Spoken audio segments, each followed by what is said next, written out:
Fala moçada, beleza? Sejam bem-vindos ao curso de construção de algoritmos aqui do CFB Cursos.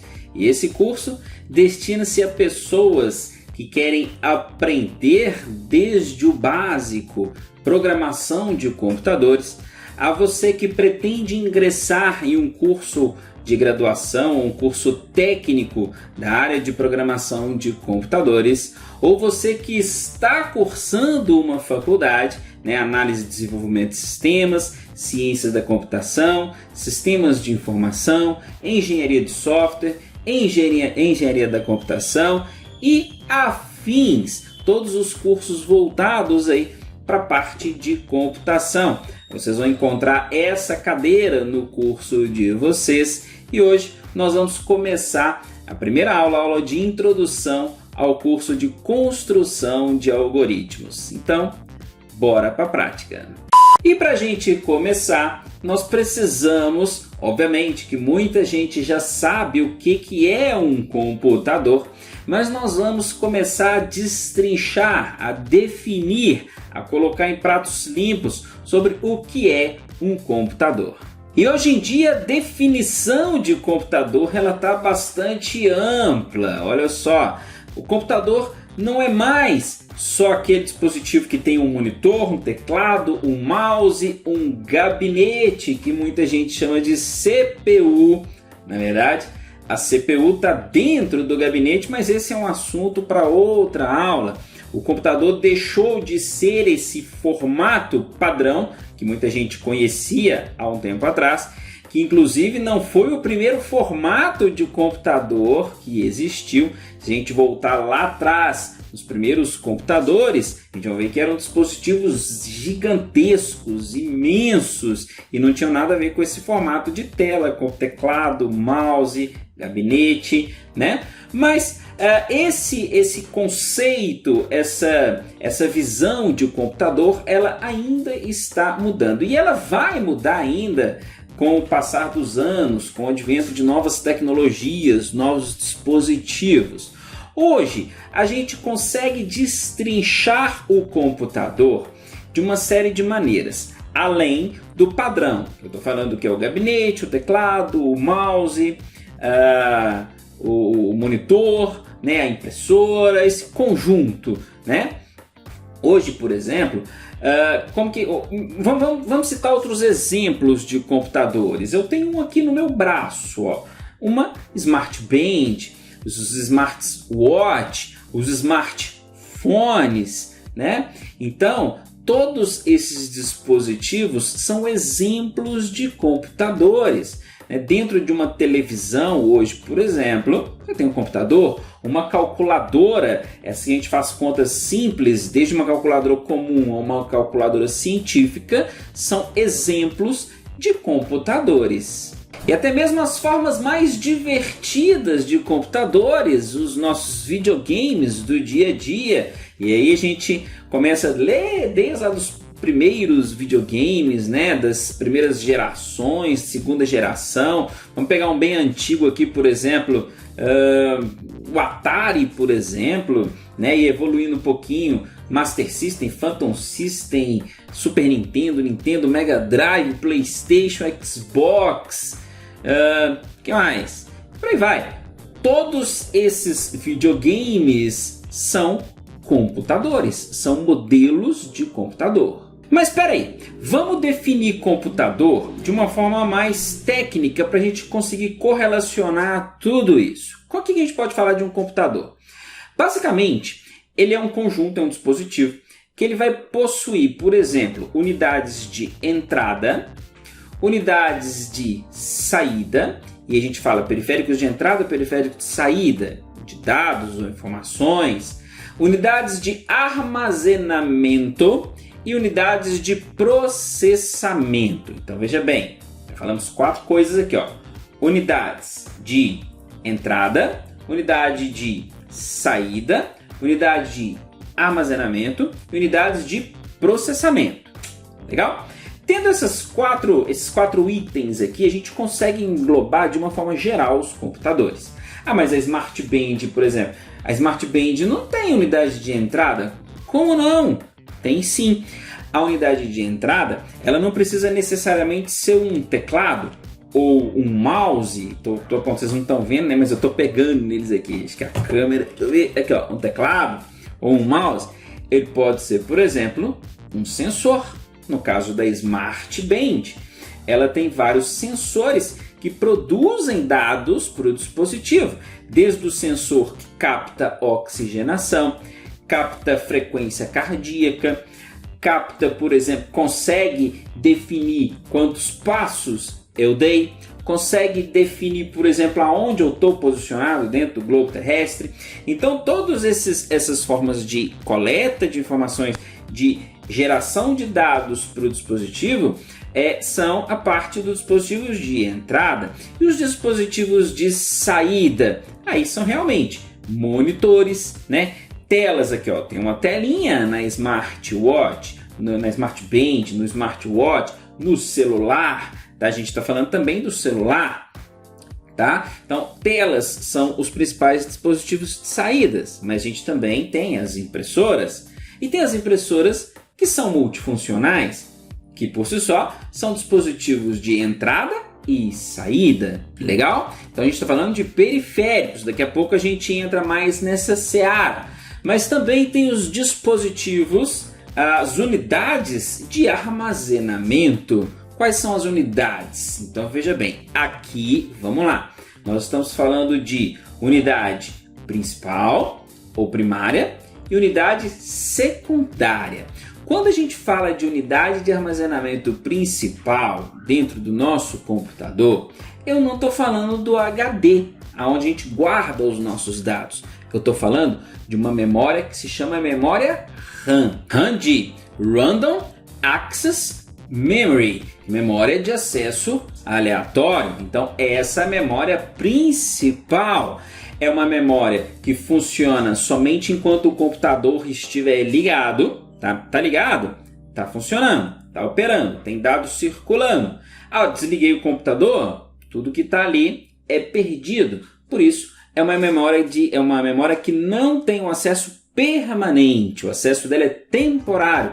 E tudo que a gente está visualizando enquanto o computador está ligado, todos os programas, processamentos vão sendo armazenados temporariamente na memória RAM. Então essa é a memória principal. A secundária é uma memória de armazenamento definitivo. Por exemplo, um HD que consegue permanecer com os dados mesmo quando o computador está desligado. Então nós já falamos em duas formas de armazenamento de dados. Legal? São as unidades de armazenamento. E por fim, as unidades de processamento, e aí entrando com a CPU. CPU de Central Process Unit. Unidade central de processamento. E aqui nós vamos separar gabinete de CPU. Não quero mais confundindo. A CPU é o processador do computador, que é a pecinha principal que está lá na placa-mãe, que está dentro do gabinete. O retângulo aí, ele é o gabinete e não a CPU do computador. Legal? Então, com todas essas informações, a gente agora consegue traçar um esquema básico de um computador. Legal? Você consegue traçar esse esquema? Dá uma olhada aqui na nossa ilustração. Então, nós falamos de... vamos lá. Dispositivos de entrada, periféricos de entrada, onde a gente envia informações para o nosso computador. Exemplos: teclado, mouse, sensores, que mais? Scanner, impressoras multifuncionais, são entrada e saída, né? Mas enfim, microfone, tá? E conseguem citar, vocês conseguem citar outros aí para mim. Dispositivos de saída, que são os periféricos de saída, onde o computador comunica, gera informações para gente, que são monitor, impressora comum, né? Caixas de som, né? Alto-falantes. O que mais? Vamos lá. Vamos citar mais alguns aí. Coloca na descrição do vídeo aí outros dispositivos de entrada e saída que vocês conseguem identificar. Traçando o nosso esquema também, processamento de dados, a unidade central de processamento, então aí tem a CPU. Notem que no esquema agora, os dados entram para a CPU os processa e devolve uma saída.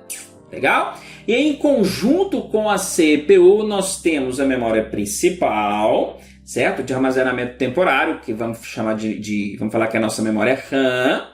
E aí temos também em conjunto a memória secundária de armazenamento permanente, que são as nossas unidades de disco rígido, como um HD, por exemplo.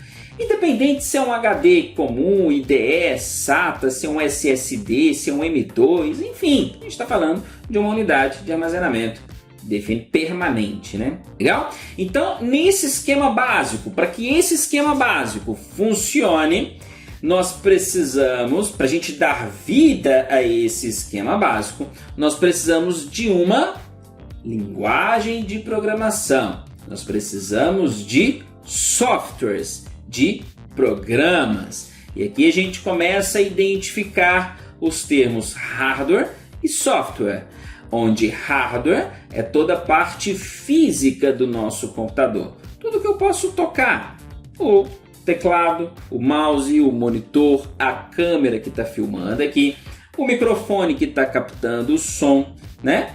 A caixa de som, a impressora, tudo que eu posso tocar dentro do gabinete, o HD, a memória, né? O processador, a placa de vídeo, todos esses itens são hardwares. Os softwares, eles são os programas que vão fazer esses itens funcionar. Todo esse universo do hardware não é nada sem o software. E o software também não é nada sem o hardware, porque para o software existir, tem que ter o hardware para ele estar ali dentro. E aí a gente consegue perceber que um depende do outro. Qual que é o mais importante? Não sei. Coloquem nos comentários aí o que vocês acham que é mais importante. Se é o hardware ou se é o software. Para mim, os dois têm a sua importância, têm o seu grau de importância. E um não sobrepõe o outro. Porque um não funciona sem o outro. E o que é uma linguagem de programação? Uma linguagem de programação são instruções, são sequências de instruções lógicas que vão dar comandos para o nosso computador, dar comandos para a nossa CPU. Então, basicamente, ele vai falar para a CPU o que ela precisa fazer, se ela precisa fazer um desvio na operação, se ela precisa pegar um dado, colocar um dado na memória, mudar um dado da memória, armazenar um dado na memória permanente e por aí vai. A linguagem de programação, ela vai permitir com que nós escrevamos os nossos programas para serem executados pela CPU. E quando a gente fala de linguagens de programação, aí existem diversas linguagens. Qual é melhor que qual? O detalhe não é esse. Nós não estamos aqui para definir qual linguagem é melhor que qual, e sim para definir qual linguagem seria mais adequada ao que eu preciso fazer, ao problema que eu preciso resolver. Porque uma linguagem pode ser excelente, imbatível para um tipo de solução, mas para outro tipo de solução essa linguagem pode ser um zero à esquerda, tá? Então existem linguagens diferentes para propósitos diferentes. E de uma forma geral, as linguagens de programação são escritas hoje em dia, em uma linguagem de alto nível, médio nível ou alto nível, tá? Que é uma linguagem que a gente consegue entender, eu consigo ler e entender o que está escrito, mesmo que eu não saiba programar, tá? Mas eu consigo ler e entender aquilo dali. E depois ele converte aquele conjunto de instruções em alto nível para um conjunto de instruções em baixo nível. Quando a gente fala de alto nível para baixo nível, não tem nada a ver com esse aqui é mais qualificado do que esse aqui. Tem nada a ver com isso. É quanto mais próximo à nossa linguagem, mais de alto nível. Quanto mais próximo à linguagem do computador, da CPU, mais baixo nível. Legal? Então escrevi em alto nível, compilei, converti, gerei um código de baixo nível que o computador, que a CPU, consiga interpretar e entender o que eu estou querendo que ela faça. E aí entramos nos algoritmos. O que são os algoritmos? Nada mais são do que um conjunto de instruções que vão determinar a ação que o nosso computador deverá executar, a ação que o processador deverá executar. Basicamente, é uma receita de bolo. Eu posso pegar uma receita de bolo e entender que aquilo é um algoritmo. Para quem executar? Para eu executar. Né? Então eu vou pegar aquelas instruções e como processador vou seguir passo a passo e no final eu vou ter um resultado que é o bolo. O computador é a mesma coisa. Nós vamos escrever uma receita, um passo a passo para ele executar e me entregar um resultado final. E para ficar bem claro, vamos definir fases dos nossos algoritmos. Vamos definir 6 fases para a gente chegar até a construção do nosso algoritmo. E com isso vamos à fase 1, que seria definir o problema que nós precisamos resolver. Temos um problema? Vamos definir, vamos entender o problema, vamos detalhar esse problema para a gente chegar, o entender na fase 2, né? Vamos definir o problema, achar qual é o problema. Na fase 2, nós vamos entender todos os detalhes do problema e partir para a fase 3, onde nós vamos definir os dados de entrada para a solução deste problema. E aí, passando para a fase 4, onde nós vamos definir quais serão os dados de saída da solução, que vão ser devolvidos pelo nosso programa. Na fase 5, nós vamos definir o processamento, qual que é a ação necessária para que a gente pegue os dados de entrada, trabalhe e gere os dados de saída. E com esse bolo todo em mãos, nós enfim chegamos ao passo 6, que é a construção do algoritmo. E a construção do algoritmo ela pode se dar por meio de diagramas ou texto. Se for por texto, nós vamos seguir um padrão baseado na PDL, que é a Program Design Language, onde basicamente nós chamamos de Portugal, português estruturado, um português, digamos, para programação. E se for por diagramas, nós precisamos seguir, existe uma norma para isso, tá? Existe uma norma ISO, que é a 5807, é uma norma antiga, de 1985, que dita toda a regra para a construção dos diagramas. Então a gente não pode inventar símbolos, não. Nós temos que seguir os símbolos que estão definidos na norma ISO 5807 de 1985, né? Eu falei. Procurem aí, vocês vão achar essa norma e todos os símbolos, toda a simbologia dos algoritmos, mas nós vamos ver essa simbologia aqui no nosso curso. Legal? Mas o nosso tempo acho que já estourou e nós podemos continuar o nosso bate-papo sobre construção de algoritmos na nossa próxima aula. Então, não percam neste mesmo canal, nesta mesma playlist. Então eu te espero lá. Se você não é inscrito, se inscreva, clique no sininho, clique no joinha, ativa o sininho, segue a gente nas nossas redes sociais, indica o canal para todo mundo aí que quer aprender programação. Até a próxima aula. Forte abraço e tchau, tchau.